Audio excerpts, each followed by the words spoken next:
Yo, what's going on, guys? Incarnate HD here, bringing you guys another commentary on the Doom Clan channel.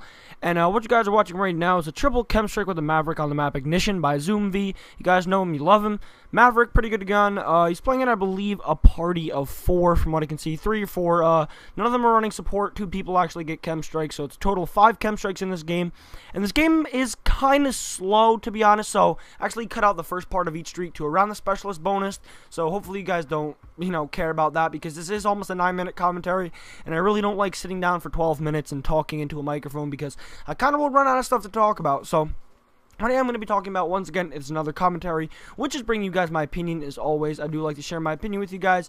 Leave your opinions on this topic in the comment section below. What are your opinions on it? Because mine obviously differ from yours, because people can have different thoughts on things. That's what makes the world great. We have different opinions, and we can argue, and we can, there's really no better opinion about this. But yeah, so in recent news, Call of Duty has been on sale, or Call of Duty Ghost specifically, has been on sale for $40. Now, obviously, this is because the game isn't selling well. Now, previously, Black Ops 2 overall was the best-selling Call of Duty. Like, for the release sales and for the overall sales, it was the best-selling COD. So, market-wise and the amount the money they made-wise, yeah, it was the best COD. Obviously, it's an opinion on how good the game was, but for companies like Activision and Treyarch, it was the best Call of Duty.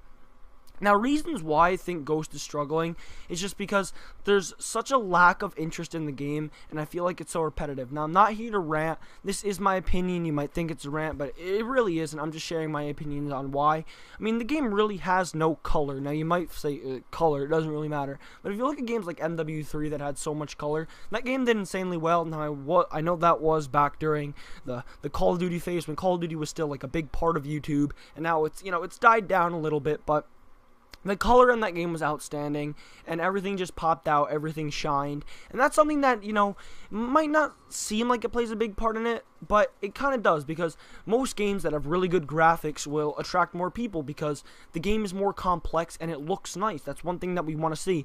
If we ran around playing an 8-bit game of Call of Duty, no one would want to watch it, because the game is simply not entertaining to watch. Now, YouTube plays a big part in game sales. The best example of this I can bring to you guys is Minecraft. If YouTube did not exist, people and YouTube channels like Minecraft, they wouldn't be around. Minecraft would not be a thing. It wouldn't be on the Xbox, because it wouldn't be as big without YouTube. Now, with the lack of YouTube interest in Call of Duty now, that kind of brings down the sales, obviously, because if you look at channels like PewDiePie, if PewDiePie plays a game that no one ever heard about, and he plays it in one of his videos, people will go out and buy the game instantly, and that game will shoot to the top of the leaderboards, the top of the markets. It's insane.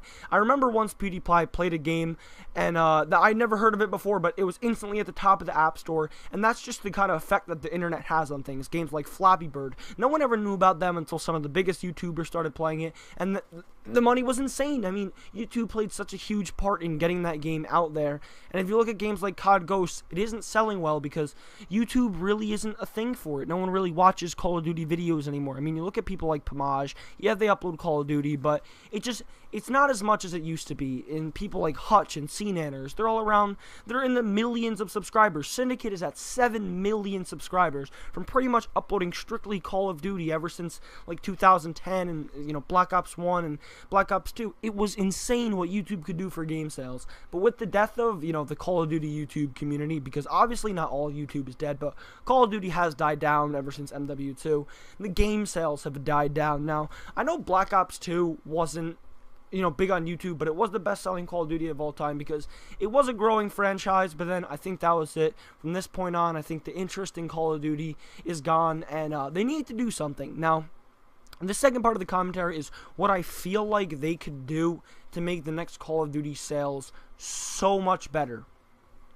First off, they can take aspects like they did from the old CODs. Games like Black Ops 1. Black Ops 1 was so hyped for, and MW3. Those games were so hyped for. It was unbelievable. I remember just the night before, it was insane. I had those games pre-ordered. I was ready to get them, play them at midnight, or I went to the midnight release. And then Black Ops 2, I didn't go to the midnight release. I didn't get the game until it came out a week later, because the games are regressing. Not progressing, they're regressing. With the addition of new things, we're moving backwards. Now, the desperation currently of Infinity Ward, even lowering the price of Call of Duty, it's unbelievable to see such a company that was doing so well a few years back and is now, you know, basically begging their consumers to buy their game. It's unbelievable. But what doesn't make sense is they lower the price of their game to around $40 because they want people to buy it, but then they release a gun exclusively to season pass holders, which gives them an unfair advantage to people who don't want to pay $50.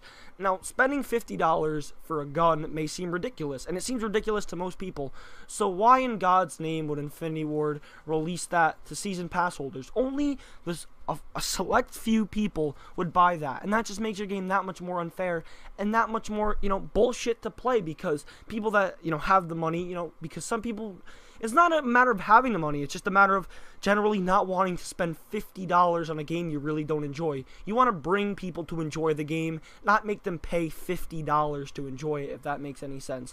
You shouldn't make people pay for a game that already isn't doing well to begin with have to pay $50 in order to do well in it, because in my personal opinion, and in most people's personal opinion, the Ripper's a great gun. I mean, the Ripper is a pretty good weapon. It kills really quickly, and yeah, but for some good news, which this commentary hasn't really been full of, the new DLC, the Devastation map pack, I believe it's called, does look pretty good. It's bringing back Dome.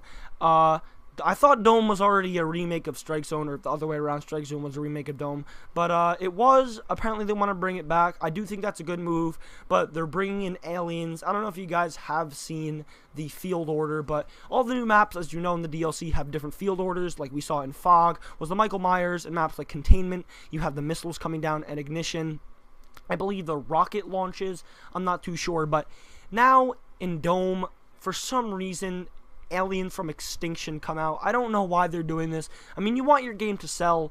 You need to make it, you need to give the better player the advantage. You need to make it fit for the good players. Now, I know a vast majority of Call of Duty players are average or below average, but you need to give it to those YouTubers. You need to make those YouTubers play it, because those bad, below average players watch those good YouTubers, those YouTubers who are good at the game. And if the game doesn't appeal to the YouTubers, it won't appeal to the bad players. So you need to focus the game on appealing to the good players, the average players, the above average players, because those YouTubers, those huge YouTubers like Syndicate and Hutch, they don't even upload. They don't upload Call of Duty anymore like they used to. C-Nanners was an insane MW2 player, but the game just, you know, doesn't interest him anymore. It's too child-friendly, for the lack of a better term there.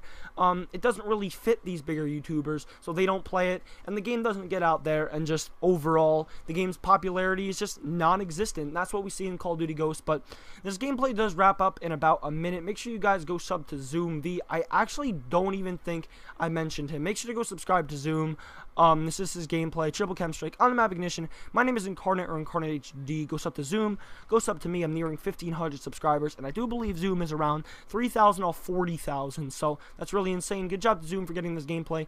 My name is Incarnate, or Incarnate HD. Leave your, once again, leave your opinions in the comments below on how you feel, or, you know, what you could feel done to Call of Duty. I can't speak right now, but what you feel like could be done to the Call of Duty franchise to make their next game sell better. There you go. My name is Incarnate, or Incarnate HD. Hope you have a good day. My name is Incarnate. I fucking butchered this commentary, but I'm out. Peace.